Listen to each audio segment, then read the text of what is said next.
ಕರ್ನಾಟಕದ ಸಮಸ್ತ ಸ್ಪರ್ಧಾ ಬಳಗಕ್ಕೆ ಮತ್ತೊಂದು ಕನ್ನಡ ವ್ಯಾಕರಣ ವಿಶೇಷ ತರಗತಿಗೆ ಆತ್ಮೀಯ ಸ್ವಾಗತ.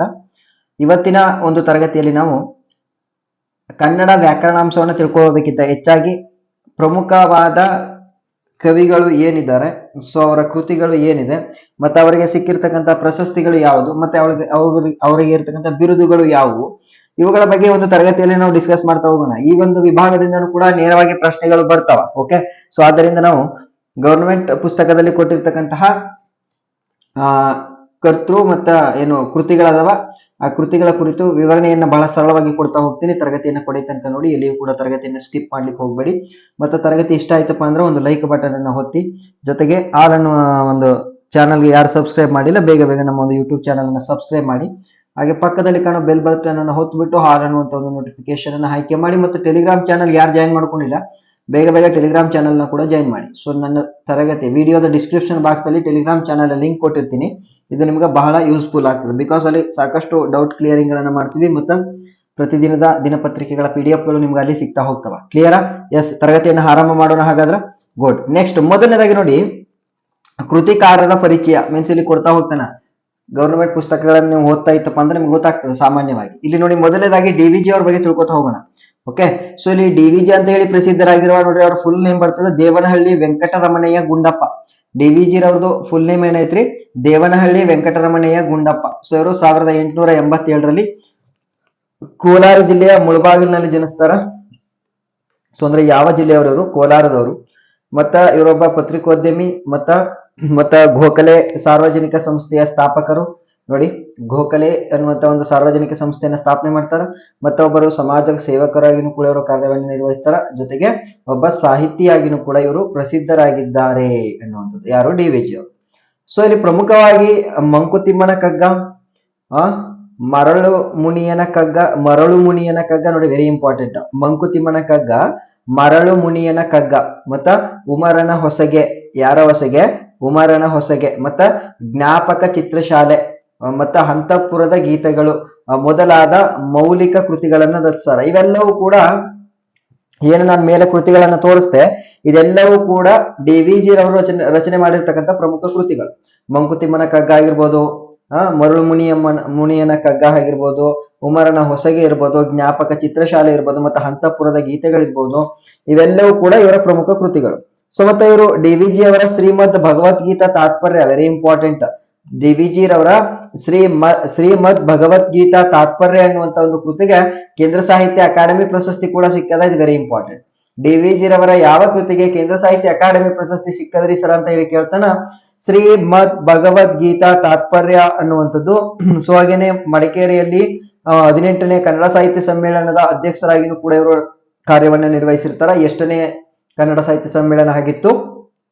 18ನೇಯ ಕನ್ನಡ ಸಾಹಿತ್ಯ ಸಮ್ಮೇಳನದ ಅಧ್ಯಕ್ಷರಾಗಿ ಇವರು ಕಾರ್ಯವನ್ನು ನಿರ್ವಹಿಸಿರ್ತಾರೆ. ಓಕೆ, ಸೊ ಮತ್ತೆ ಇವರು ಮೈಸೂರು ವಿಶ್ವವಿದ್ಯಾನಿಲಯ ಅವರಿಗೆ ಡಾಕ್ಟರ್ ಗೌರವ ಡಿಲಿಟ್ ಪದವಿಯನ್ನು ನೀಡಿರ್ತಕ್ಕಂಥದ್ದು. ಮತ್ತು 1935ರಲ್ಲಿ ಇವರು ನಿಧನರಾಗ್ತಾರ.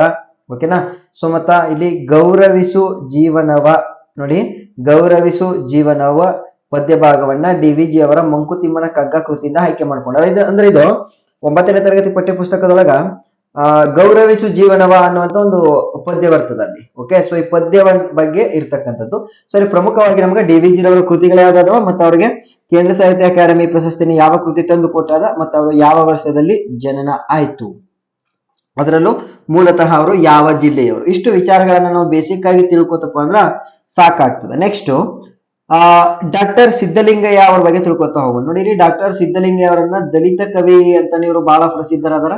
ಡಾಕ್ಟರ್ ಸಿದ್ಧಲಿಂಗಯ್ಯರವರು ದಲಿತ ಕವಿ ಅಂತಾನೆ ಪ್ರಸಿದ್ಧರಾಗಿರ್ತಕ್ಕಂಥದ್ದು. ಇವರು 1954ರಲ್ಲಿ ಬೆಂಗಳೂರು ಗ್ರಾಮಾಂತರ ಜಿಲ್ಲೆಯ ಮಾಗಡಿ ತಾಲೂಕಿನ ಮಂಚನಬೆಲೆ ಎಂತಕ್ಕಂತಹ ಒಂದು ಸ್ಥಳದಲ್ಲಿ ಇವರು ಏನಾಗ್ತದ ಜನನ ಆಗ್ತದ. ಈಗಿನ ರಾಮನಗರ ಜಿಲ್ಲೆ, ಪ್ರಸ್ತುತ ಇದು ಇಲ್ಲಿ ಬರ್ತದ್ರಿ ಸರ್ ಅಂದ್ರೆ ಈಗ ರಾಮನಗರ ಜಿಲ್ಲೆ ಒಳಗೆ ಕಂಡು ಬರ್ತದ. ಸೊ ಮತ್ತ ದಲಿತರ ದುಃಖ ದುಮ್ಮಾನಗಳಿಗೆ ಧ್ವನಿಯಾಗಿರುವ ಇವರು ಪ್ರಮುಖವಾಗಿ ಒಲೆ ಮಾದಿಗರ ಹಾಡು, ಇದನ್ನ ಪ್ರಶ್ನೆ ಮಾಡ್ತಾನ್ರಿ. ಒಲೆ ಮಾದಿಗರ ಹಾಡು, ಸಾವಿರಾರು ನದಿಗಳು, ಕಪ್ಪು ಕಾಡಿನ ನಾಡು, ಮೆರವಣಿಗೆ ಮುಂತಾದ ಕವನ ಸಂಕಲನಗಳನ್ನ ನೋಡಿ. ಇವೆಲ್ಲವೂ ಕೂಡ ಕವನ ಸಂಕಲನಗಳು. ಓಕೆ, ಸೊ ನಾನು ಏನು ಹೇಳಿದೆ ನಿಮಗೆ, ಇವೆಲ್ಲವೂ ಕೂಡ ಏನದವ್ರಿ? ಕವನ ಸಂಕಲನಗಳು. ಯಾವ್ದಾದ್ರು ಹೊಲೆ ಮಾದಿಗರ ಹಾಡು, ಸಾವಿರಾರು ನದಿಗಳು, ಕಪ್ಪು ಕಾಡಿನ ನಾಡು, ಮೆರವಣಿಗೆ, ಇವೆಲ್ಲವೂ ಕೂಡ ಕವನ ಸಂಕಲನಗಳು ಅದಾವ. ಕ್ಲಿಯರಾ?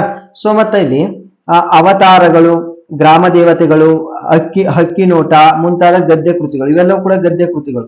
ಜೊತೆಗೆ ಪಂಚಮ, ನೆಲಸಮ ಮತ್ತೆ ಏಕಲವ್ಯ ಇವೆಲ್ಲವೂ ಕೂಡ ನಾಟಕಗಳು. ಏಕಲವ್ಯ ಯಾರಿಂದ ರಚನೆಯಾದಂತ ನಾಟಕ ಅಂತ ಹೇಳಿ ಪ್ರಶ್ನೆಯನ್ನು ಮಾಡಿ. ಅರ್ಥ ಆಗ್ತಿದ್ಯಾ? ಏಕಲವ್ಯ ಎನ್ನುವಂತ ನಾಟಕವನ್ನ ಬರ್ದದ್ದು ಯಾರಪ್ಪ ಅಂದ್ರ ಡಾಕ್ಟರ್ ಸಿದ್ದಲಿಂಗಯ್ಯರವರು. ಸೊ ಅವರು ಬರ್ದಾರ. ಮತ್ತೆ ಹೂರುಕೇರಿ, ಇದು ವೆರಿ ಇಂಪಾರ್ಟೆಂಟ್. ಹೂರುಕೇರಿ ಯಾರ ಆತ್ಮಕಥನವಾಗಿದೆ? ಹೂರುಕೇರಿ ಯಾರ ಆತ್ಮಕಥನವಾಗಿದೆ? ಡಾಕ್ಟರ್ ಸಿದ್ದಲಿಂಗಯ್ಯರವರ ಆತ್ಮಕಥನ. ಹೂರುಕೇರಿ ಎನ್ನುವಂಥದ್ದು ಡಾಕ್ಟರ್ ಸಿದ್ದಲಿಂಗಯ್ಯರವರ ಆತ್ಮಕಥನ. ಮತ್ತೆ ಇವರು 2 ಬಾರಿ ಕರ್ನಾಟಕ ವಿಧಾನ ಪರಿಷತ್ ಸದಸ್ಯರಾಗಿನೂ ಕೂಡ ಸೇವೆಯನ್ನು ಸಲ್ಲಿಸಾರ. ಮತ್ತೆ ಕನ್ನಡ ಪುಸ್ತಕ ಪ್ರಾಧಿಕಾರದ ಅಧ್ಯಕ್ಷರಾಗಿನೂ ಕೂಡ ಇವರು ಸೇವೆಯನ್ನು ಸಲ್ಲಿಸಾರ. ಗುಡ್. ಸೊ ಮತ್ತೆ ಇವರಿಗೆ ರಾಜ್ಯೋತ್ಸವ ಪ್ರಶಸ್ತಿ ಕೂಡ ಬಂದದ, ವೆರಿ ಇಂಪಾರ್ಟೆಂಟ್. ರಾಜ್ಯೋತ್ಸವ ಪ್ರಶಸ್ತಿ ಕೂಡ ಬಂದಿರತಕ್ಕಂಥದ್ದು. ಹಾಗೇನೆ ಡಾಕ್ಟರ್ ಅಂಬೇಡ್ಕರ್ ಶತಮಾನೋತ್ಸವ ವಿಶೇಷ ಬಹುಮಾನವನ್ನು ಕೂಡ ಪಡ್ಕೊಂಡಾರ. ಮತ್ತೆ ರಾಜ್ಯ ಸಾಹಿತ್ಯ ಅಕಾಡೆಮಿ ಬಹುಮಾನ ಮುಂತಾದ ಪ್ರಶಸ್ತಿಗಳನ್ನ ಇವರು ಪಡ್ಕೊಂಡಾರ. ಅರ್ಥ ಆಗ್ತಿದ್ಯಾ? ಇದು ಪ್ರಮುಖವಾಗಿ ಡಾಕ್ಟರ್ ಸಿದ್ದಲಿಂಗಯ್ಯ ಅವರ ಬಗ್ಗೆ ನಮಗೆ ಗೊತ್ತಿರಬೇಕಾದಂತ ಬೇಸಿಕ್ ವಿಚಾರಗಳು. ಆಯ್ತಾ? ಸೊ ಇದು ಬೇಸಿಕ್ ವಿಚಾರಗಳು. ಇನ್ನು ಇನ್ ಡೆಪ್ತ್ ವಿಚಾರಗಳದಾವ, ಬಟ್ ನಮಗ ತಿಳ್ಕೊಬೇಕಾಗಿರ್ತಕ್ಕಂಥ ಬೇಸಿಕ್ ವಿಚಾರಗಳು ಇಷ್ಟು ಆಗಿರ್ಬೇಕು. ಕ್ಲಿಯರ್? ನೆಕ್ಸ್ಟ್ ನೋಡಿ, ಸೂರಂ ಹೆಕ್ಕುಂಡಿ ಅವರದಾರ. ಸೊ ಸೂರಂ ಹೆಕ್ಕುಂಡಿ ಅವ್ರ ಬಗ್ಗೆ ತಿಳ್ಕೊತಾ ಹೋಗೋಣ. ಇವರ ಪೂರ್ಣ ಹೆಸರು ಏನಪ್ಪಾ ಅಂದ್ರ ಸುಬ್ಬಣ್ಣ ರಂಗನಾಥ ಹೆಕ್ಕುಂಡಿ ಅಂತ ಹೇಳಿ. ಸೂರಂ ಹೆಕ್ಕುಂಡಿ ಅವರ ಪೂರ್ತಿ ಹೆಸರು ಹೇಳ್ರಿ ಸರ್ ಅಂದ್ರ ಸುಬ್ಬಣ್ಣ ರಂಗನಾಥ ಹೆಕ್ಕುಂಡಿ ಅಂತ ಹೇಳಿ ಕರಿತಾ ಹೋಗ್ತೀವಿ. ಇವರು ಮೂಲತಃ ಹಾವೇರಿ ಜಿಲ್ಲೆಯವರು. ಮೂಲತಃ ಹಾವೇರಿ ಜಿಲ್ಲೆಯವರು. ಮತ್ತ ಇವರು 1933ರಲ್ಲಿ ಜನಿಸ್ತಾರ. ಸೊ ಮತ್ತೆ ಇವರು ಬಡತನನೇ ಬೆಳೆದು ಶ್ರೀ ಸತ್ಯಬೋಧ ಸೇವಾ ಸಂಘ ಅನ್ನುವಂತ ಒಂದು ಸೇವಾ ಸಂಘವನ್ನ ನಡೆಸ್ತಿರ್ತಾರ. ಮತ್ತ ವಾಚನಾಲಯದಲ್ಲಿ ಕೆಲಸಕ್ಕೆ ಸೇರ್ಕೋತಾರ. ಓಕೆ, ಸೇವಾ ಸಂಘ ಅಂದ್ರೆ ಈ ಶ್ರೀ ಸತ್ಯಬೋಧ ಸೇವಾ ಸಂಘ ನಡೆಸ್ತಿದ್ದಂತ ವಾಚನಾಲಯದಲ್ಲಿ ಕೆಲಸಕ್ಕೆ ಸೇರ್ಕೋತಾರ ಸರ್. ಮತ್ತ ಅದರ ಫಲವಾಗಿ ಇವರು ವಾಚನಾಲಯದ ಪುಸ್ತಕಗಳನ್ನ ಪುಕ್ಕಟೆ ಓದುವ ಅವಕಾಶ ಸಿಗ್ತದೆ ನೋಡ್ರಿ. ಆ ಒಂದು ಲೈಬ್ರರಿ ಒಳಗ, ವಾಚನಾಲಯ ಮೀನ್ಸ್ ಲೈಬ್ರರಿ, ಈ ಲೈಬ್ರರಿ ಒಳಗ ಅವರು ಕೆಲಸಕ್ಕೆ ಸೇರ್ಕೊಂಡು ಅಲ್ಲೇ ಸಾಕಷ್ಟು ಪುಸ್ತಕಗಳನ್ನ ಓದ್ತಾ ಫೇಮಸ್ ಆಗ್ತಾರ. ಮತ್ತೆ ಹೆಕ್ಕುಂಡಿ ಅವರು ಸಾಹಿತ್ಯ ಲೋಕಕ್ಕೆ ಆಕರ್ಷಿತರಾಗಿ ಮುಂದಿನ ದಿನಗಳಲ್ಲಿ ಬೆಳೀತಾ ಹೋಗ್ತಾರ. ಇಲ್ಲಿ ಪ್ರಮುಖವಾಗಿ ಪ್ರೌಢಶಾಲೆಯಲ್ಲಿ ಓದ್ತಿರುವಾಗ ಉನ್ನತಿ ಕೈ ಬರಹದ ಪತ್ರಿಕೆಯನ್ನ ಸಂಪಾದಿಸಿ ಪ್ರಕಟಿಸ್ತಾರ. ಇದು ವೆರಿ ಇಂಪಾರ್ಟೆಂಟ್. ಉನ್ನತಿ ಎನ್ನುವಂಥದ್ದು ಯಾರು ಪ್ರಕಟಿಸಿದಂತ ಒಂದು ಪತ್ರಿಕೆ ಐತಪ್ಪ ಅಂತ ಹೇಳಿ ಕೇಳ್ತಾನ ಸೂರಂ ಹೆಕ್ಕುಂಡಿರವರು. ಸರ್ ಇವರ ಪ್ರಮುಖ ಕೃತಿಗಳು ಯಾವ್ದಾದ ಹಾಗಾದ್ರ ಆನಂದ ತೀರ್ಥ, ಸಂತಾನ, ಹಾವಾಡಿಗರ ಹುಡುಗ, ಮತ್ಸ್ಯಗಂಧಿ, ಬೆಳ್ಳಕ್ಕಿಗಳು, ಕಥನ ಕವನಗಳು, ಬಕುಳದ ಹೂವುಗಳು ಇವೆಲ್ಲವೂ ಕೂಡ ಇವರು ಪ್ರಮುಖವಾಗಿ ಸೂರಂ ಹೆಕ್ಕುಂಡಿರವರು ರಚನೆ ಮಾಡಿರ್ತಕ್ಕಂಥ ಪ್ರಮುಖ ಕೃತಿಗಳು. ಅರ್ಥ ಆಯ್ತಾ? ಸೊ ಇವರಿಗೆ ಪ್ರಮುಖವಾಗಿ ಸೋವಿಯತ್ ಲ್ಯಾಂಡ್ ನೆಹರು ಪ್ರಶಸ್ತಿ ಕೂಡ ಸಿಕ್ಕದ. ಮತ್ತೆ ರಾಜ್ಯ ಶಿಕ್ಷಕ ಪ್ರಶಸ್ತಿ, ಮತ್ತೆ ಕರ್ನಾಟಕ ಸಾಹಿತ್ಯ ಅಕಾಡೆಮಿ ಪ್ರಶಸ್ತಿ ಕೂಡ ಸಿಕ್ಕದ್ರಿ ಸರ್. ಕರ್ನಾಟಕ ಸಾಹಿತ್ಯ ಅಕಾಡೆಮಿ ಪ್ರಶಸ್ತಿ. ಮತ್ತೆ ಬಕುಳದ ಹೂವುಗಳು ಕೃತಿಗೆ ವೆರಿ ಇಂಪಾರ್ಟೆಂಟ್. ಸೂರಂ ಹೆಕ್ಕುಂಡಿರವರ ಯಾವ ಕೃತಿಗೆ ಕೇಂದ್ರ ಸಾಹಿತ್ಯ ಅಕಾಡೆಮಿ ಪ್ರಶಸ್ತಿ ಸಿಕ್ಕಿದೆಯಪ್ಪ ಅಂದ್ರ ಬಕುಳದ ಹೂವುಗಳು ಎನ್ನುವಂತ ಕೃತಿಗೆ ಕೇಂದ್ರ ಸಾಹಿತ್ಯ ಅಕಾಡೆಮಿ ಪ್ರಶಸ್ತಿ ಲಭಿಸಿರ್ತಕ್ಕಂಥ. ಕ್ಲಿಯರಾ? ಸೊ 1995ರಲ್ಲಿ ಮರಣ ಹೊಂದುತ್ತಾರ, ನೆನಪಿಟ್ಕೊಳ್ಳಿ. ನೆಕ್ಸ್ಟ್ ರಾಷ್ಟ್ರಕವಿ GS ಶಿವರುದ್ರಪ್ಪ ಅವ್ರ ಬಗ್ಗೆ ತಿಳ್ಕೊತಾ ಹೋಗೋಣ. ಇವರು ಮೂಲತಃ ಶಿವಮೊಗ್ಗ ಜಿಲ್ಲೆಯವರು. 1976ರಲ್ಲಿ ಜನಿಸ್ತಾರ. ಓಕೆ. ಸೊ ಮತ್ತೆ ಇಲ್ಲಿ ಈಸೂರು ಗ್ರಾಮ, ಭಾರತದಲ್ಲಿ ಮೊದಲು ಸ್ವತಂತ್ರವನ್ನು ಘೋಷಿಸಿಕೊಂಡ ಹಳ್ಳಿ ಈಸೂರು. ಸೊ ಈ ಗ್ರಾಮದವರು. ಮತ್ತೆ ಇವರು ಪ್ರಮುಖವಾಗಿ ಮೈಸೂರು ವಿಶ್ವವಿದ್ಯಾನಿಲಯದೊಳಗ, ಬೆಂಗಳೂರು ವಿಶ್ವವಿದ್ಯಾನಿಲಯದೊಳಗ ಕನ್ನಡ ಪ್ರಾಧ್ಯಾಪಕರಾಗಿ ಸೇವೆಯನ್ನು ಸಲ್ಲಿಸಿರ್ತಾರ. ಆಯ್ತಾ? ಸೊ ಇವರು ಪ್ರಮುಖವಾಗಿ ಕವಿಯಾಗಿ, ಒಬ್ಬ ವಿಮರ್ಶಕರಾಗಿ ಬಹಳ ಪ್ರಸಿದ್ಧರನ್ನ ಪಡ್ಕೊಂಡದಾರ.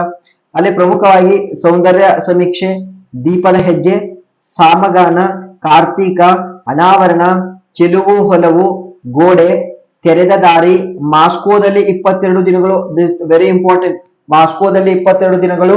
ಸೊ ಅದೇ ರೀತಿ ಕಾವ್ಯಾರ್ಥ ಚಿಂತನ. ಸೊ ಇವು ಪ್ರಮುಖವಾಗಿ ಡಾಕ್ಟರ್ GS ಶಿವರುದ್ರಪ್ಪ ಅವರು ಬರೆದಿರ್ತಕ್ಕಂಥ ಪ್ರಮುಖ ಕೃತಿಗಳು. ಅದರಲ್ಲಿ ಮಾಸ್ಕೋದಲ್ಲಿ 22 ದಿನಗಳು ಅಂತ ಒಂದು ಕೃತಿಯಲ್ಲ, ಇದ್ರ ಬಗ್ಗೆ ಸಾಕಷ್ಟು ಬಾರಿ ಪ್ರಶ್ನೆಯನ್ನ ಕೇಳ್ತಾನೆ. ಇಲ್ಲಿ ಪ್ರಮುಖವಾಗಿ ಇವ್ರದ್ದು ಕಾವ್ಯಾರ್ಥ ಚಿಂತನ ಅನ್ನುವಂತ ಕೃತಿಗೆ ಇದೆಲ್ಲ ಐತಲ್ಲ, ಈ ಕಾವ್ಯಾರ್ಥ ಚಿಂತನ ಅನ್ನುವಂತ ಕೃತಿಗೆ ಕೇಂದ್ರ ಸಾಹಿತ್ಯ ಅಕಾಡೆಮಿ ಪ್ರಶಸ್ತಿ ಬಂದಿರತಕ್ಕಂಥದ್ದು. ಸೊ ಮತ್ತೆಗೆ ಅದರ ಜೊತೆಯಲ್ಲೇ ಪಂಪಾ ಪ್ರಶಸ್ತಿಯನ್ನು ಕೂಡ ಪಡ್ಕೊಂಡಾರ. ಕೇಂದ್ರ ಸಾಹಿತ್ಯ ಅಕಾಡೆಮಿ ಪ್ರಶಸ್ತಿ ಮತ್ತು ಪಂಪಾ ಪ್ರಶಸ್ತಿ ಎರಡನ್ನೂ ಕೂಡ ಪಡ್ಕೊಂಡಾರ. ಜೊತೆಗೆ ನೃಪತುಂಗ ಪ್ರಶಸ್ತಿಯನ್ನು ಕೂಡ ಪಡ್ಕೊಂಡಾರ. ಮತ್ತೆ ರಾಷ್ಟ್ರಕವಿ ಎನ್ನುವಂತ ಬಿರುದನ್ನು ಕೂಡ ಪಡ್ಕೊಂಡಾರ. ಆಯ್ತಾ? GS ಶಿವರುದ್ರಪ್ಪನವರನ್ನ ರಾಷ್ಟ್ರಕವಿ ಅಂತಾನೂ ಕೂಡ ಕರಿತಾ ಹೋಗ್ತೀವಿ. ಸೊ ಇವರು 1997ರಲ್ಲಿ ದಾವಣಗೆರೆಯಲ್ಲಿ ನಡೆದಂತಹ 61ನೇ ಅಖಿಲ ಭಾರತ ಕನ್ನಡ ಸಾಹಿತ್ಯ ಸಮ್ಮೇಳನದ ಅಧ್ಯಕ್ಷರಾಗಿಯೂ ಕೂಡ ಇವರು ಕಾರ್ಯವನ್ನ ನಿರ್ವಹಿಸಾರ.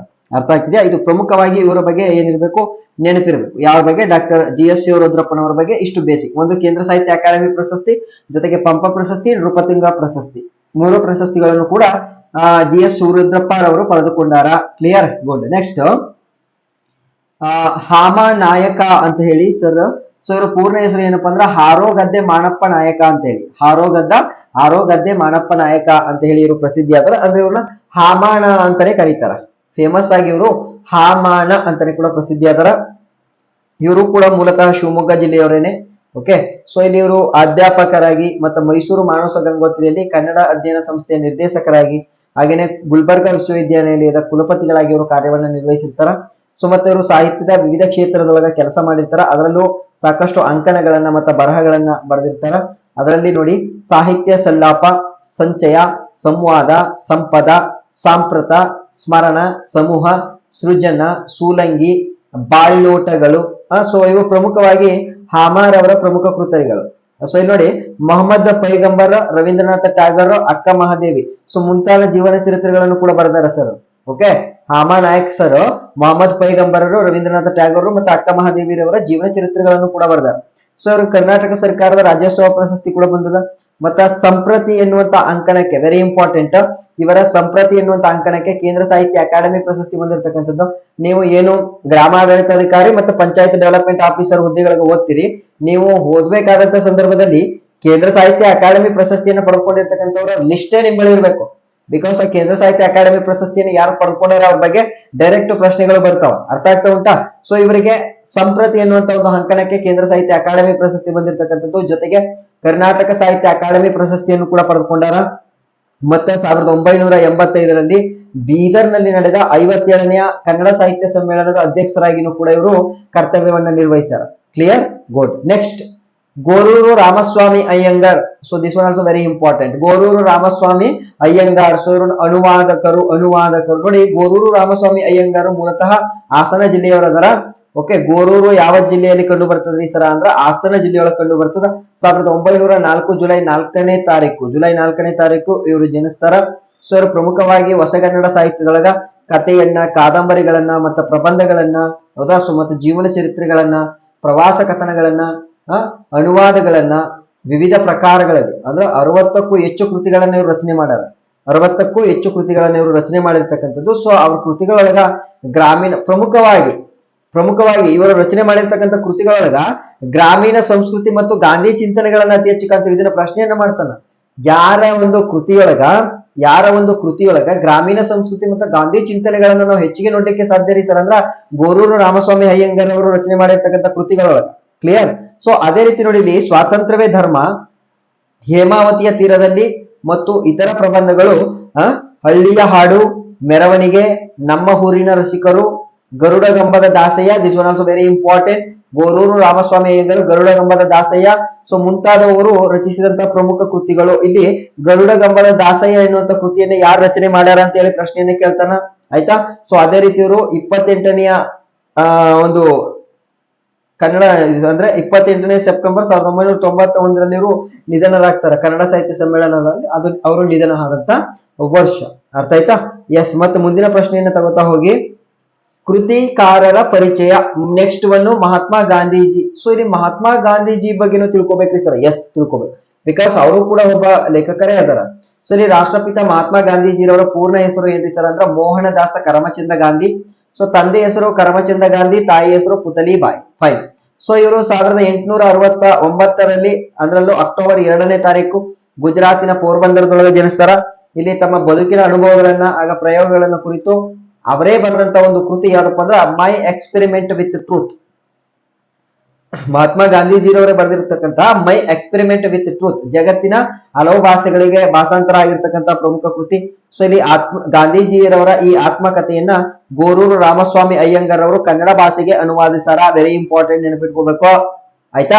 ಗೋರೂರು ರಾಮಸ್ವಾಮಿ ಅಯ್ಯಂಗಾರ್ ಅವರು ಮೈ ಎಕ್ಸ್ಪೆರಿಮೆಂಟ್ ವಿತ್ ಟ್ರೂತ್ ಎನ್ನುವ ಮಹಾತ್ಮ ಗಾಂಧೀಜಿಯವರ ಆತ್ಮಕಥೆಯನ್ನ ಏನ್ ಮಾಡಿರ್ತಕ್ಕಂಥದ್ದು, ಭಾಷಾಂತರಿಸಿರ್ತಕ್ಕಂಥದ್ದು, ಕನ್ನಡ ಭಾಷೆಗೆ ಭಾಷಾಂತರಿಸಿರ್ತಕ್ಕಂಥದ್ದು. Clear, good. ನೆಕ್ಸ್ಟ್ ನೋಡಿ, APJ ಅಬ್ದುಲ್ ಕಲಾಂ ಅವ್ರ ಬಗ್ಗೆ ತಿಳ್ಕೊತಾ ಹೋಗೋಣ.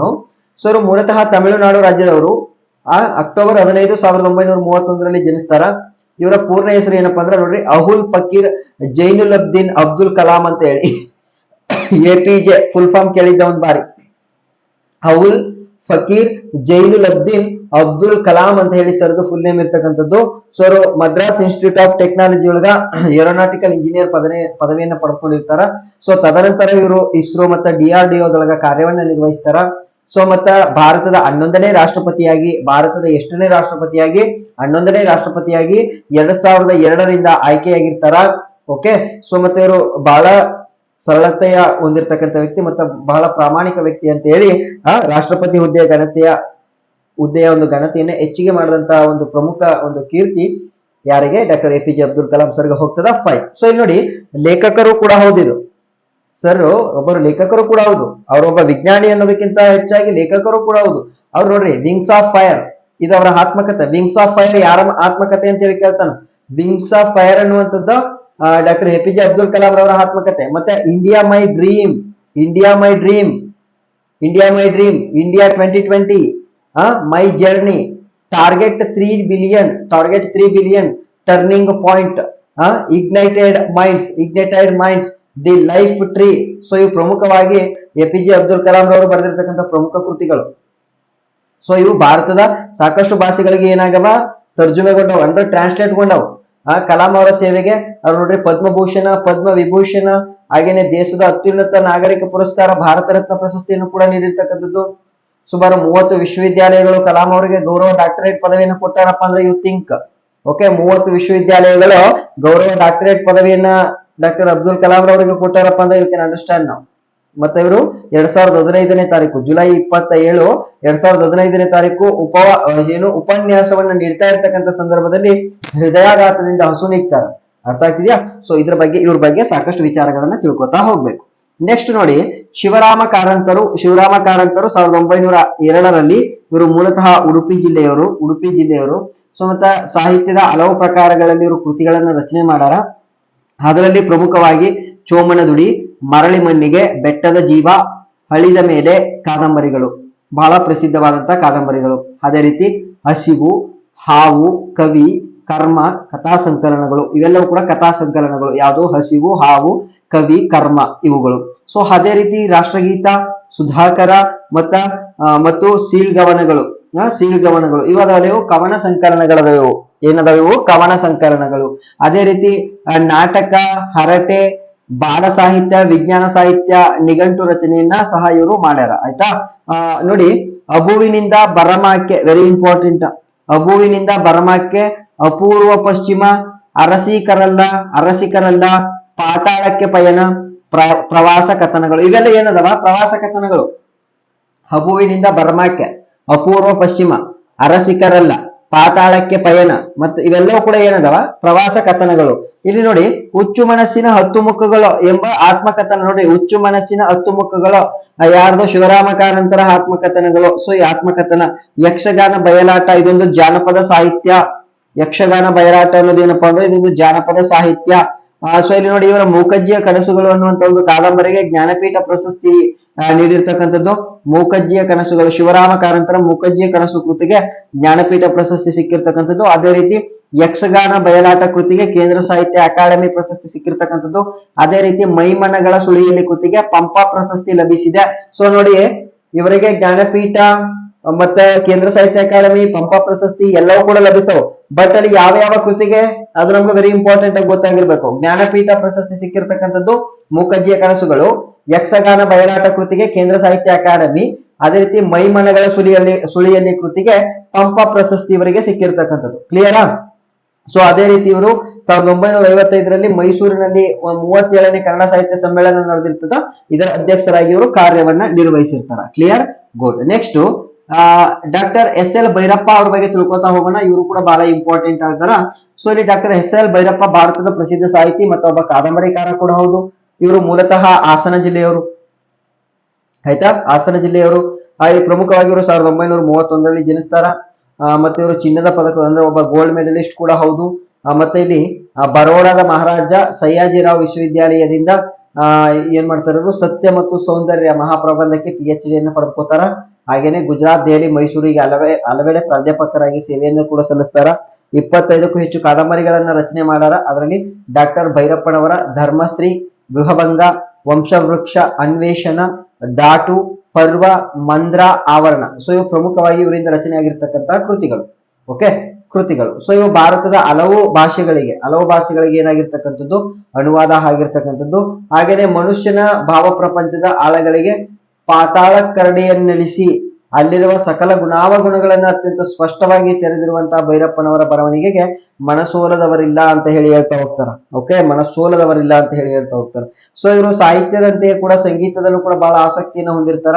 ಅದೇ ರೀತಿ ಆಳವಾದ ಪರಿಶ್ರಮವನ್ನು ಕೂಡ ಇವರು ಆಗ್ತಿರ್ತಾರ. ಅದೇ ರೀತಿ ನೋಡ್ರಿ, ಇವರ ಮಂದ್ರ ಅನ್ನುವಂತ ಒಂದು ಕಾದಂಬರಿಯಲ್ಲಿ ಭಾರತೀಯ ಸಂಗೀತದ ಹಲವಾರು ಸೂಕ್ಷ್ಮ ವಿವರಗಳನ್ನ, ಹಾಗೇನೆ ವ್ಯಕ್ತಿ ಸಂಕೀರ್ಣತೆಗಳನ್ನ, ಹಾಗೇನೆ ಬದುಕಿನ ಒಳನೋಟಗಳನ್ನ, ಓಕೆ, ಸೊ ಅತ್ಯಂತ ಮನೋಜ್ಞವಾಗಿ ಅವರು ಚಿತ್ರಿಸಲಿಕ್ಕೆ ಪ್ರಯತ್ನವನ್ನು ಪಟ್ಟಾರ. ಯಾವ್ದ್ರೊಳಗ? ಮಂದ್ರ ಅನ್ನುವಂತ ಒಂದು ಕಾದಂಬರಿ ಒಳಗ. ಅದನ್ನ ಬರ್ಕೋಬೇಕು. ಮಂದ್ರ ಅನ್ನುವಂತ ಕಾದಂಬರಿಯನ್ನ ರಚನೆ ಮಾಡಿದ್ ಯಾರು ಅಂತ ಹೇಳಿ ಪ್ರಶ್ನೆನ ಕೇಳ್ತಾರೆ. ಸೊ ಅದೇ ರೀತಿ ನೋಡಿ, ಕೇಂದ್ರ ಸಾಹಿತ್ಯ ಅಕಾಡೆಮಿ ಪ್ರಶಸ್ತಿ, ರಾಜ್ಯ ಸಾಹಿತ್ಯ ಅಕಾಡೆಮಿ ಪ್ರಶಸ್ತಿ, ಸರಸ್ವತಿ ಸಮ್ಮಾನ್ ಪ್ರಶಸ್ತಿ, ನಾಡೋಜ ಪ್ರಶಸ್ತಿ ಸೇರಿದಂತೆ ಅನೇಕ ಗೌರವಗಳು ಡಾಕ್ಟರ್ ಎಸ್ ಎಲ್ ಭೈರಪ್ಪ ಅವರಿಗೆ ಸಿಕ್ಕಿರ್ತಕ್ಕಂಥದ್ದು. ಇವರ ಕಾದಂಬರಿಗಳು ಸಾಕಷ್ಟು ಚಲನಚಿತ್ರಗಳಾಗಿಯೂ ಕೂಡ ಪ್ರಸಿದ್ಧಿ ಆಗವ, ಹಾಗೇನೆ ಧಾರಾವಾಹಿಗಳನ್ನಾಗಿಯೂ ಕೂಡ ಇದನ್ನ ಚಿತ್ರಿಸ್ತಾರ, ಸಾಕಷ್ಟು ಯಾವುದನ್ನ ಕಾದಂಬರಿಗಳನ್ನ. ಸೊ ಇಲ್ಲಿ ಕಾದಂಬರಿಗಳಲ್ಲದೆ ಸಾಹಿತ್ಯವನ್ನ ಕೂಡ, ಸಾಹಿತ್ಯ ಮೀಮಾಂಸೆಗೆ ಸಂಬಂಧಿಸಿದ ಸಾಹಿತ್ಯ ಮತ್ತು ಪ್ರತೀಕ, ಕತೆ ಮತ್ತು ಕಥಾವಸ್ತು, ನಾನೇಕೆ ಬರೆಯುತ್ತೇನೆ ಇದೊಂದು ಸಾಹಿತ್ಯ ಅವ್ರದ್ದು. ಇವು ಪ್ರಮುಖವಾಗಿ ಅವರು ರಚನೆ ಮಾಡಿರ್ತಕ್ಕಂಥ ಕೃತಿಗಳು. ಓಕೆನಾ, ಎಸ್ ಎಲ್ ಭೈರಪ್ಪ ಅವರು ರಚನೆ ಮಾಡಿರ್ತಕ್ಕಂತಹ ಕೃತಿಗಳು. ಸೊ ಪ್ರಸ್ತುತ ಇವರು ದೇಶದ ಪ್ರತಿಷ್ಠಿತ ನ್ಯಾಷನಲ್ ಪ್ರೊಫೆಸರ್ ಹುದ್ದೆಯನ್ನ ಅಲಂಕರಿಸಿದ್ದಾರೆ. ಸೊ ಇದು ಕೂಡ ನಿಮಗೆ ನೆನಪಿಲ್ಲ, ಅಂದ್ರೆ ಪ್ರಸ್ತುತ ಅಲ್ಲ, ಹಿಂದೆ. ನೆಕ್ಸ್ಟ್, ಕಯ್ಯಾರ ಕಿನ್ಹಿನಿ ರೈ. ಸೊ ಇವ್ರ ಬಗ್ಗೆನೂ ಕೂಡ ಪ್ರಶ್ನೆಯನ್ನ ಕೇಳ್ತಾನ. ಇವರು ಕಾಸರಗೋಡು ಜಿಲ್ಲೆಯವರು, ಮೂಲತಃ ಕಯ್ಯಾರ ಕಿನ್ಹಿನಿ ರೈ ಅವರು. ಅದರಲ್ಲಿ ಕಯ್ಯಾರ ಅನ್ನೋದೇನಪ್ಪ ಅಂದ್ರೆ ಅದು ಗ್ರಾಮದ ಹೆಸರು. ಕಯ್ಯಾರ ಅನ್ನೋದು ಏನ್ರಿ ಸರ್, ಅದೊಂದು ಗ್ರಾಮದ ಹೆಸರು. ಕ್ಲಿಯರ್? ಸೊ ಇಲ್ಲಿ ನೋಡಿ, ಸೊ ಇವರೊಬ್ಬ ಶಿಕ್ಷಕ, ಸಾಹಿತಿ, ಪತ್ರಿಕೋದ್ಯಮಿ, ಹಾಗೆ ಒಬ್ಬ ಸ್ವಾತಂತ್ರ್ಯ ಹೋರಾಟಗಾರ ಕೂಡ ಹೌದು. ಸೊ ಮತ್ತೆ ಇಲ್ಲಿ ಶ್ರೀಮುಖ, ಐಕ್ಯಗಾನ, ಪುನರ್ನವ ಚೇತನ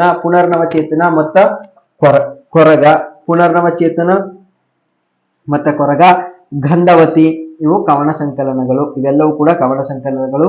ಅದೇ ರೀತಿ ವಿರಾಗಿನಿ ಎನ್ನುವಂಥದ್ದು ಒಂದು ನಾಟಕ, ವಿರಾಗಿನಿ ನಾಟಕ. ಅದೇ ರೀತಿ ಅನ್ನದೇವರು ಮತ್ತ ಇತರ ಕಥೆಗಳು, ಹಾಗೆ ಸಣ್ಣ ಕಥಾ ಸಂಕಲನ, ರತ್ನಾಕರ, ಪರಶುರಾಮ, ಎ ವಿ ಶೆಟ್ಟಿ, ಇವು ಜೀವನ ಚರಿತ್ರೆಗಳು. ಅದೇ ರೀತಿ ದುಡಿತವೇ ನನ್ನ ದೇವರು, ಇವರ ಆತ್ಮಕಥೆ. ದುಡಿತವೇ ನನ್ನ ದೇವರು ಯಾರ ಆತ್ಮಕಥೆ ರೀ? ಕಯ್ಯಾರ ಕಿನ್ಹಿನಿ ರೈರವರ ಆತ್ಮಕಥೆ. ದುಡಿತವೇ ನನ್ನ ದೇವರು ಅನ್ನುವಂಥದ್ದು ಕಯ್ಯಾರ ಕಿನ್ಹಿನಿ ರೈರವರ ಆತ್ಮಕಥೆ.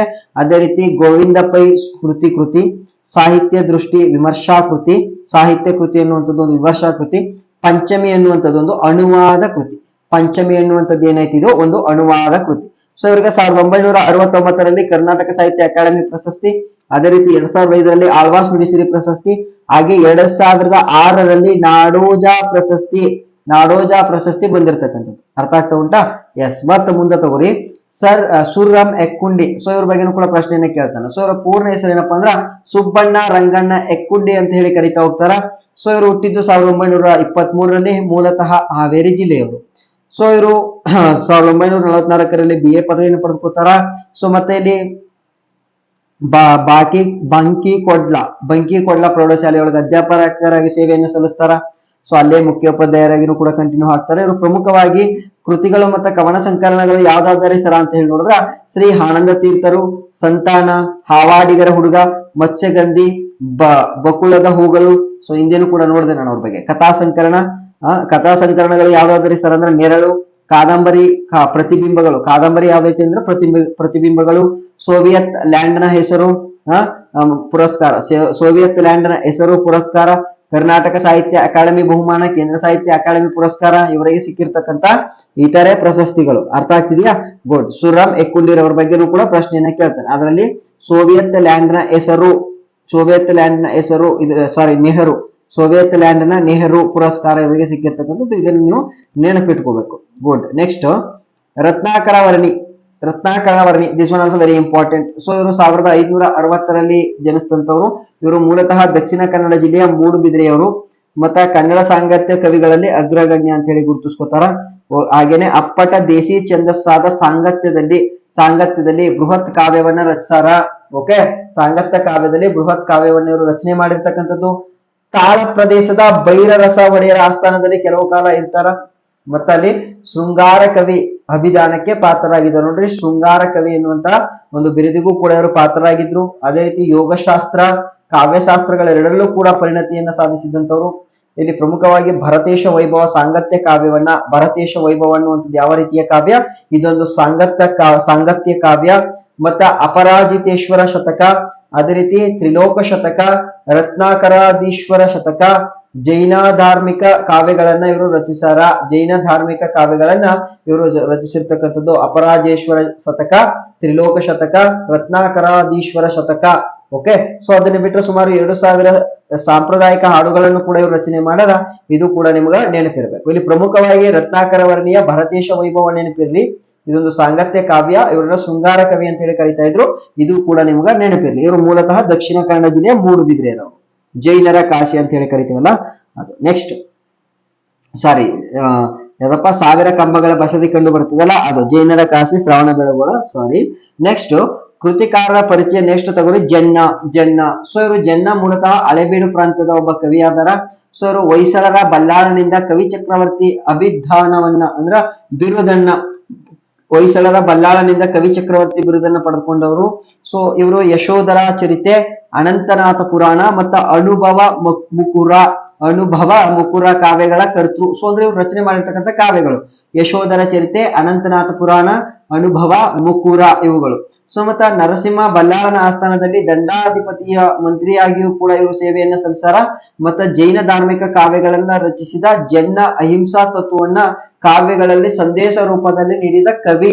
ಅರ್ಥ ಆಗ್ತಿದೆ ಅಂದ್ರೆ ಇವರು ಜೈನ ಧರ್ಮಕ್ಕೆ ಸಂಬಂಧಪಟ್ಟ ಹಾಗೆ ಕಾವ್ಯಗಳನ್ನ ರಚನೆ ಮಾಡ್ತಾ ಇದ್ರು. ಗುಡ್. ನೆಕ್ಸ್ಟ್ ರಾಘವಾಂಕ. ಸೊ ಇಲ್ಲಿ ರಾಘವಾಂಕ ಅನ್ನುವಂಥವ್ರು ನಡುಗನ್ನಡದ ಅಗ್ರಮಾನ್ಯ ಕವಿಗಳಲ್ಲಿ ಒಬ್ಬರಾಗಿರ್ತಾರ. ಅಂದ್ರೆ 1275 ಇವರ ಕಾಲಾವಧಿ. ಇವರು ಹಂಪಿ ಕ್ಷೇತ್ರವನ್ನ ಪಂಪಾಪತಿ ವಿರೂಪಾಕ್ಷನ ಪರಮ ಭಕ್ತ. ಇವರು ಹಂಪಿ ಕ್ಷೇತ್ರದವರು, ಮೂಲತಃ ಹಂಪಿಯವರು. ಅಲ್ಲಿ ವಿರೂಪಾಕ್ಷನ ಪರಮ ಭಕ್ತ. ಮತ್ತೆ ಅದನ್ನ ಬಿಟ್ಟರೆ ಇಲ್ಲಿ ರಗಳೆ ಕವಿ ಏನಂತ ಕರೀತಾರ? ರಾಘವಾಂಕನನ್ನ ರಗಳೆ ಕವಿ ಅಂತ ಹೇಳಿ ಕರಿತಿರ್ತಾರ. ಸೊ ಇಲ್ಲಿ ರಗಳೆ ಕವಿ ಅಂತ ಹೇಳಿ ಕರೀತಕ್ಕಂಥದ್ದು ಹರಿಹರ. ಸೊ ಈ ರಗಳೆ ಕವಿ ಎಂದೆನಿಸಿದ ಹರಿಹರನ ಸೋದರಳಿಯ ಮತ್ತ ಶಿಷ್ಯ ಯಾರದರಪ್ಪ ಅಂದ್ರ ರಾಘವಾಂಕ ರಗಳೆ ಕವಿ ಎಂದೆನಿಸಿದ ಹರಿಹರನ ಸೋದರಳಿಯ ಮತ್ತು ಶಿಷ್ಯ. ಅದೇ ರೀತಿ ವಿರೂಪಾಕ್ಷನ ಪರಮ ಭಕ್ತ ಕೂಡ ಹೌದು. ಇಲ್ಲಿ ನೋಡಿ, ಹರಿಶ್ಚಂದ್ರ ಕಾವ್ಯ, ಸಿದ್ದರಾಮ ಚಾರಿತ್ರ್ಯ, ವೀರೇಶ್ವರ ಚರಿತೆ, ಸೋಮನಾಥ ಚರಿತೆ, ಶರಭ ಚಾರಿತ್ರ್ಯ, ಹರಿಹರ ಮಹತ್ವ ಮುಂತಾದ ಕಾವ್ಯಗಳನ್ನು ಇವರು ಷಟ್ಪದಿ ಛಂದಸ್ಸುಗಳಲ್ಲಿ, ಯಾವ ಛಂದಸ್ಸುಗಳಲ್ಲಿ? ಷಟ್ಪದಿ ಛಂದಸ್ಸುಗಳಲ್ಲಿ ಇವರು ರಚನೆ ಮಾಡಿರ್ತಕ್ಕಂಥದ್ದು. ಇಲ್ಲಿ ನೋಡಿ, ಉಭಯ ಕವಿ ಕಮಲರವಿ, ಕವಿ ಶರಭ ಬೇರುಂಡ, ಷಟ್ಪದಿಯ ಬ್ರಹ್ಮ ಇವು ಇವರಿಗೆ ಇರ್ತಕ್ಕಂಥ ಬಿರುದುಗಳು. ಓಕೆ, ಬಿರುದುಗಳು. ಷಟ್ಪದಿ ಕಾವ್ಯದ ನಿರ್ಮಾಪಕನೆಂಬ ಏನು ಹೆಗ್ಗಳಿಕೆಗೂ ಕೂಡ ಈ ಒಬ್ಬ ರಾಘವಾಂಕ ಅನ್ನುವಂತ ಕವಿ ಬಹಳ ಫೇಮಸ್ ಇರುವಂತದ್ದು. ಅರ್ಥ ಆಗ್ತಿದ್ಯಾ? ಈ ಷಟ್ಪದಿಯ ಬ್ರಹ್ಮ ಯಾರು ಅಂತ ಹೇಳಿ ಕೇಳ್ತಾನ? ರಾಘವಾಂಕ. ಮತ್ತೆ ರಾಘವಾಂಕ ಕವಿ ವಿರಚಿತವಾದ ಪ್ರಸ್ತುತ ಪದ್ಯ ಭಾಗವನ್ನ, ಅಂದ್ರೆ ಇಲ್ಲಿ ನಾವು ಓದ್ತಾ ಇರ್ತೀವಲ್ಲ ಪದ್ಯ ಭಾಗದ ಬಗ್ಗೆ ಕೊಡ್ತಾನ, ಇದು ನಮ್ಗೆ ಅವಶ್ಯಕತೆ ಇಲ್ಲ, ಅದನ್ನ ಬಿಟ್ಟು. ನೆಕ್ಸ್ಟ್ ಶ್ರೀ ವಿಜಯನ ಬಗ್ಗೆ ನೋಡ್ತಾ ಹೋಗೋಣ. ಸೊ ಶ್ರೀ ವಿಜಯ 9ನೇ ಶತಮಾನದಲ್ಲಿ ರಾಷ್ಟ್ರಕೂಟ ಚಕ್ರವರ್ತಿ ಅಮೋಘ ವರ್ಷ ನೃಪತುಂಗನ ಆಸ್ಥಾನದಲ್ಲಿ ಇರ್ತಾನ. ಸೊ ಈತ ಕವಿರಾಜ ಮಾರ್ಗ ಅನ್ನುವಂತ ಒಂದು ಲಾಕ್ಷಣಿಕ ಗ್ರಂಥವನ್ನ ರಚನೆ ಮಾಡ್ತಾನ. ಇದು ಕನ್ನಡ ಭಾಷೆಯಲ್ಲಿ ಉಪಲಬ್ಧವಾಗಿರ್ತಕ್ಕಂಥ ಮೊಟ್ಟ ಮೊದಲ ಕೃತಿ. ಯಾವ್ದಪ್ಪ ಅಂದ್ರೆ ಕವಿರಾಜ ಮಾರ್ಗ. ಇದನ್ನ ಲಾಕ್ಷಣಿಕ ಗ್ರಂಥ ಅನ್ನೋ ಒಂದು ಲಾಕ್ಷಣಿಕ ಗ್ರಂಥವನ್ನ ಬರೀತಾನ. ಇದನ್ನ ಬರೆದಿದ್ದು ಶ್ರೀ ವಿಜಯ. ಓಕೆ, ಸೊ ಇಲ್ಲಿ ಇದರಲ್ಲಿ ಕರ್ನಾಟಕದ ನಾಡು ನುಡಿ ಜನ ಮತ್ತು ಸಂಸ್ಕೃತಿಗಳನ್ನ ಸಮೃದ್ಧ ಮಾಹಿತಿಗಳನ್ನ ಈ ಒಂದು ಯಾವ ಕೃತಿಯೊಳಗ ಕವಿರಾಜ ಮಾರ್ಗದೊಳಗ ಕೊಡ್ತಾ ಹೋಗ್ತಾರೆ. ಓಕೆ, ಸೊ ನೆಕ್ಸ್ಟ್ ಅದೇ ರೀತಿ ನಯಸೇನನನ್ನ ನೋಡ್ತಾ ಹೋಗಿ. ನಯಸೇನ ಸಾಮಾನ್ಯ ಸುಮಾರು 12ನೇ ಶತಮಾನದಲ್ಲಿ ಧಾರವಾಡ ಜಿಲ್ಲೆಯ ಮುಳಗುಂದದಲ್ಲಿ ಜನಿಸ್ತಾನೆ. ಅಂದ್ರೆ ಮೂಲತಃ ಇವರು ಧಾರವಾಡ ಜಿಲ್ಲೆಯವರು. ಸೊ ಈತ ಧರ್ಮಾಮೃತ ಅನ್ನುವಂತ ಒಂದು ಚಂಪು ಕೃತಿಯನ್ನ ರಚನೆ ಮಾಡ್ತಾರ ನಯಸೇನ. ಧರ್ಮಾಮೃತ ಅನ್ನುವಂತ ಒಂದು ಕೃತಿ ಯಾರಿಗೆ ಸಂಬಂಧಪಟ್ಟಿದೆಯಪ್ಪ ಅಂದ್ರ ನಯಸೇನನಿಗೆ ಸಂಬಂಧಪಟ್ಟಿರ್ತಕ್ಕಂಥದ್ದು. ಇದು ಒಂದು ಚಂಪು ಕಾವ್ಯ ಕೃತಿಯನ್ನು ರಚಿಸಾನ. ಮತ್ತೆ ಕನ್ನಡದಲ್ಲಿ ಕಾವ್ಯ ರಚನೆಯ ಸಮಯದೊಳಗ ಸಂಸ್ಕೃತ ಶಬ್ದಗಳನ್ನ ಸೇರಿಸುವ ಬಗ್ಗೆ ನಯಸೇನ ಏನ್ ಮಾಡ್ತಾನ? ಆಕ್ಷೇಪವನ್ನ ವ್ಯಕ್ತಪಡಿಸ್ತಾನೆ. ವೆರಿ ಇಂಪಾರ್ಟೆಂಟ್ ಇದು. ಕನ್ನಡದಲ್ಲಿ ಕಾವ್ಯ ರಚನೆ ಮಾಡುವಾಗ ಸಂಸ್ಕೃತ ಪದಗಳನ್ನ ನಾವು ಎದಕ್ಕೆ ಬಳಕೆ ಮಾಡ್ಬೇಕು? ಪೂರ್ಣ ಪ್ರಮಾಣದಲ್ಲಿ ನಾವು ಕನ್ನಡ ಪದವನ್ನ ಬಳಕೆ ಮಾಡ್ಕೋಬೇಕು ಅಂತ ಹೇಳ್ತಾ ಹೋಗ್ತೇವೆ ನಾವು. ಸೊ ಇಲ್ಲಿ ಕಾವ್ಯ ರಚನೆ ಮಾಡೋದಾದ್ರೆ ನಾವು ಕನ್ನಡದಲ್ಲೇ ರಚಿಸಬೇಕು. ಸೊ ಇಲ್ವೇ ಸಂಸ್ಕೃತದಲ್ಲಿ ರಚಿಸಬೇಕು. ಇವೆರಡನ್ನ ಬೆರೆಸಿ ನಾವು ಕಾವ್ಯ ರಚನೆ ಮಾಡೋದಾದ್ರೆ ಅದು ಎಣ್ಣೆ ತುಪ್ಪಗಳ ಮಿಶ್ರಣ ಆತಂತೆ ಅಂತ ಹೇಳಿ ತನ್ನ ಅಭಿಪ್ರಾಯವನ್ನು ವ್ಯಕ್ತಪಡಿಸ್ತಾನ ನಯಸೇನ. ಸೊ ನೀವು ಕಾವ್ಯ ರಚನೆ ಮಾಡೋದಪ್ಪ ಅಂದ್ರೆ ಕಂಪ್ಲೀಟ್ಲಿ ಸಂಸ್ಕೃತದೊಳಗೆ ರಚನೆ ಮಾಡ್ರಿ, ಇಲ್ಲಪ್ಪ ಅಂದ್ರೆ ಕನ್ನಡ ಭಾಷೆಯೊಳಗೆ ರಚನೆ ಮಾಡ್ರಿ, ಎರಡನ್ನು ಮಿಕ್ಸ್ ಮಾಡ್ಕೋಬೇಡ್ರಿ ಆಯ್ತಾ. ಅದು ನಾಟ್ ಗುಡ್ ಅಂತ ಹೇಳಿ ಹೇಳ್ತಾ ಹೋಗ್ತಾನ. ನೆಕ್ಸ್ಟ್ ನೇಮಿ ಚಂದ್ರ. ಸೊ ಈ ನೇಮಿ ಚಂದ್ರ ಸುಮಾರು 12ನೇ ಶತಮಾನದಲ್ಲಿ ಜೀವಿಸಿದಂತ ಒಬ್ಬ ಕವಿ. ಸೊ ಈತ ಲೀಲಾವತಿ ಪ್ರಬಂಧ, ನೇಮಿಚಂದ್ರನ ಕೃತಿಗಳು ಲೀಲಾವತಿ ಪ್ರಬಂಧ, ಅರ್ಧನೇಮಿ ಪುರಾಣ ಎಂಬ ಪ್ರಸಿದ್ಧ ಕಾವ್ಯಗಳನ್ನ ಈತ ರಚನೆ ಮಾಡ್ತಾನ. ಸೊ ಈತನ ಕವಿಗಳ ಕಾವ್ಯಶಕ್ತಿ ಹೆಗ್ಗಳಿಕೆಯನ್ನ ಬಹು ಸ್ವಾರಸ್ಯಕರವಾಗಿ ಈತ ವರ್ಣಿಸ್ತಕ್ಕಂಥ ಕೆಲಸವನ್ನ ಮಾಡ್ತಾನೆ. ಓಕೆ, ಸೊ ನೆಕ್ಸ್ಟ್ ಮಹಾಲಿಂಗ ರಂಗ ಅನ್ನುವಂಥವ್ರು. ಸೊ ಈ ಮಹಾಲಿಂಗ ರಂಗನು ಕೂಡ 17ನೇ ಶತಮಾನದಲ್ಲಿ ಜೀವಿಸಿದಂತ ಒಬ್ಬ ಕವಿ. ಸೊ ಈತ ಅನುಭವಾಮೃತ ಅನ್ನುವಂತ ಒಂದು ಕೃತಿಯನ್ನ ಬರೆದಿರ್ತಾರ. ಅನುಭವಾಮೃತ ಅನ್ನುವಂತ ಕೃತಿಯನ್ನ ಬರೆದಿರ್ತಾರ. ಸೊ ಈತನ ನಿಜನಾಮ ಏನಪ್ಪಾ ಅಂದ್ರ ಶ್ರೀರಂಗ. ಮಹಾಲಿಂಗ ರಂಗರ ನಿಜನಾಮ, ನಿಜವಾದ ಹೆಸರು ಏನ್ರಿ ಸರ್ ಅಂದ್ರ ಶ್ರೀರಂಗ. ಸೊ ತನ್ನ ಹೆಸರಿನೊಂದಿಗೆ ತಂದೆಯ ಹೆಸರನ್ನ ಸೇರಿಸ್ಕೊಂಡು ಮಹಾಲಿಂಗ ರಂಗ ಅಂತ ಹೇಳಿ ಇಟ್ಕೋತಾರ. Okay, next Handayya. ಸೊ ಈ ಹಾಂಡಯ್ಯ ಸುಮಾರು 13ನೇ ಶತಮಾನದಲ್ಲಿ ಕದಂಬರ ದೊರೆ ಕಾಮದೇವನ ಆಶ್ರಯದಲ್ಲಿ ಇರ್ತಾರ, ಕಾಮದೇವನ ಆಶ್ರಯದೊಳಗೆ ಇರ್ತಾರ. ಸೊ ಇವರು ಕಬ್ಬಿಗರ ಕಾವ ಮತ್ತ ಕಬ್ಬಿಗರ ಕಾವಂ ಅನ್ನುವಂತ ಒಂದು, ಅಥವಾ ಕಬ್ಬಿಗರ ಕಾವಂ ಅಂತಾನು ಕೂಡ ಕರೀತಾರ ಅದನ್ನ. ಕಬ್ಬಿಗರ ಕಾವ ಅಥವಾ ಕಬ್ಬಿಗರ ಕಾವಂ ಅಂತ ಹೇಳಿ ಕರೀತಾರ. ಇದು ಒಂದು ಏನಾಗಿತ್ತಪ್ಪ ಅಂದ್ರ ಚಂಪು ಕಾವ್ಯ ಕೃತಿ, ಇದನ್ನ ರಚನೆ ಮಾಡ್ತಾರ. ಸೊ ಇಲ್ಲಿ ಕನ್ನಡ ಸಾಹಿತ್ಯದಲ್ಲಿ ಕಬ್ಬಿಗರ ಕಾವಂ ಅನ್ನುವಂಥದ್ದು ಒಂದು ವಿಶಿಷ್ಟ ಕೃತಿ, ವೆರಿ ಇಂಪಾರ್ಟೆಂಟ್. ಅರ್ಥ ಆಗ್ತಿದ್ಯಾ? ಅಂದ್ರ ಸಂಸ್ಕೃತ ಸಹಾಯವನ್ನ ಪಡೆದೆ ಕೇವಲ ತದ್ಭವ ಪದಗಳನ್ನ, ದೇಸಿ ನುಡಿಗಳನ್ನ ಬಳಸ್ಕೊಂಡು ಈ ಕೃತಿಯನ್ನ ಏನಾಗಿರ್ತಕ್ಕಂಥದ್ದು ರಚನೆ ಮಾಡಿರ್ತಕ್ಕಂಥದ್ದು. ಅಂದ್ರೆ ಯಾವುದೇ ಸಂಸ್ಕೃತ ಪದವನ್ನ ಬಳಕೆ ಮಾಡದೆ ಕಬ್ಬಿಗರ ಕಾವ ಅನ್ನುವಂತ ಒಂದು ಕೃತಿಯನ್ನ ಪೂರ್ಣ ಪ್ರಮಾಣದಲ್ಲಿ ಕನ್ನಡ ಪದಗಳನ್ನೇ ಬಳಕೆ ಮಾಡಿಕೊಂಡು ರಚನೆ ಮಾಡಿರ್ತಕ್ಕಂಥ ಒಂದು ಕೃತಿ. ಸೊ ಇದನ್ನ ಬರೆದಂತವ್ರು ಆಂಡಯ್ಯ. ಗುಡ್. ನೆಕ್ಸ್ಟ್ ನೋಡಿ ಜಂಬಣ್ಣ ಅಮರಚಿಂತ. ಸೊ ಇವರು ಮೂಲತಃ ರಾಯಚೂರು ಜಿಲ್ಲೆಯವರು. ಓಕೆ, ಸೊ ಇವರು ಆರೋಗ್ಯ ಇಲಾಖೆ ಅಧಿಕಾರಿಗಳಾಗಿಯೂ ಕೂಡ ಸೇವೆಯನ್ನು ಸಲ್ಲಿಸಿರ್ತಾರ. ಜೊತೆಗೆ ಇಲ್ಲಿ ನೋಡಿ ಮುಂಜಾವಿನ ಕೊರಳು, ಅದೋ ಜಗತ್ತಿನ ಆ ಕಾವ್ಯ, ಮಣ್ಣಲ್ಲಿ ಬಿರಿದ ಅಕ್ಷರ, ಪೆಟ್ರೋಮ್ಯಾಕ್ಸ್ ಹೊತ್ತವರು. ನೋಡ್ರಿ, ಪೆಟ್ರೋಮ್ಯಾಕ್ಸ್ ಹೊತ್ತವರು, ಅಂಕುಶ ದೊಡ್ಡಿ. ಸೊ ಇವರು ಪ್ರಮುಖವಾಗಿ ಜಂಬಣ್ಣ ಅಮರಚಿಂತರವರು ರಚನೆ ಮಾಡಿದಂತ ಪ್ರಮುಖ ಕೃತಿಗಳು. ಸೊ ಇವರು ಬಂಡಾಯದ ಸತ್ವಯುತವಾದ ಕವಿಗಳಲ್ಲಿ ಒಬ್ಬರಾಗಿ ಗುರುತಿಸ್ಕೊಂಡಿರ್ತಾರ. ಅರ್ಥ ಆಗ್ತಿದ್ಯಾ? ಸೊ ಇದನ್ನು ಕೂಡ ನೀವು ನೆನಪಿಟ್ಕೋಬೇಕು. ಸೊ ಇಷ್ಟು ಪ್ರಮುಖವಾಗಿ ನಿಮಗ 9ನೇ ತರಗತಿ ಪಠ್ಯಪುಸ್ತಕದೊಳಗೆ ಇರ್ತಕ್ಕಂಥ 9ನೇ ತರಗತಿ ಪಠ್ಯಪುಸ್ತಕದಲ್ಲಿ ಇರ್ತಕ್ಕಂಥ ಪ್ರಮುಖ ಕವಿಗಳು ಮತ್ತ 8 ಮತ್ತು 9ನೇ ತರಗತಿ ಪಠ್ಯಪುಸ್ತಕದಲ್ಲಿ ಕವಿಗಳು ಮತ್ತು ಅವರಿಗೆ ಸಂಬಂಧಪಟ್ಟ ಹಾಗೆ ಒಂದಷ್ಟು ಬೇಸಿಕ್ ವಿಚಾರಗಳು. ಇಷ್ಟನ್ನ ಬಿಟ್ಟು ಇನ್ನೂ ಕೂಡ ಅಪ್ಡೇಟ್ ವಿಚಾರಗಳನ್ನು ತಿಳ್ಕೊಳ್ಳೋಣ. ಮುಂದಿನ ದಿನಗಳಲ್ಲಿ ಯಾರ್ಯಾರು ಪಂಪ ಪ್ರಶಸ್ತಿಯನ್ನು ಪಡೆದುಕೊಂಡಾರ, ಯಾರ್ಯಾರು ಜ್ಞಾನಪೀಠ ಪ್ರಶಸ್ತಿಯನ್ನು ಪಡೆದುಕೊಂಡಾರ, ಈ ಎಲ್ಲ ವಿಚಾರಗಳನ್ನು ಒಂದೊಂದೇ ವಿಚಾರಗಳನ್ನು ತೆಗೆದುಕೊಂಡು ಡಿಸ್ಕಸ್ ಮಾಡ್ತಾ ಹೋಗೋಣ. ಓಕೆನಾ? ಸೊ ಮತ್ತೆ ತರಗತಿಯನ್ನು ಕೇಳಿದ ಎಲ್ಲ ನನ್ನ ಸ್ಪರ್ಧಾ ಬಳಗಕ್ಕೂ ಮತ್ತೊಮ್ಮೆ ತುಂಬು ಹೃದಯದ ಧನ್ಯವಾದಗಳು. ಮತ್ತೆ ಮುಂದಿನ ತರಗತಿಯೊಳಗೆ ನಾನು ನಿಮ್ಮನ್ನು ಭೇಟಿ ಆಗ್ತೀನಿ. ಎಲ್ಲರೂ ಅಧ್ಯಯನವನ್ನು ಬಹಳ ಚಂದ ಮಾಡ್ರಿ ಅಂತ ಹೇಳ್ತಾ ಈ ಒಂದು ತರಗತಿಯನ್ನ ಇಲ್ಲಿಗೆ ಹೆಂಡ್ ಮಾಡ್ತೀನಿ. Thank you so much.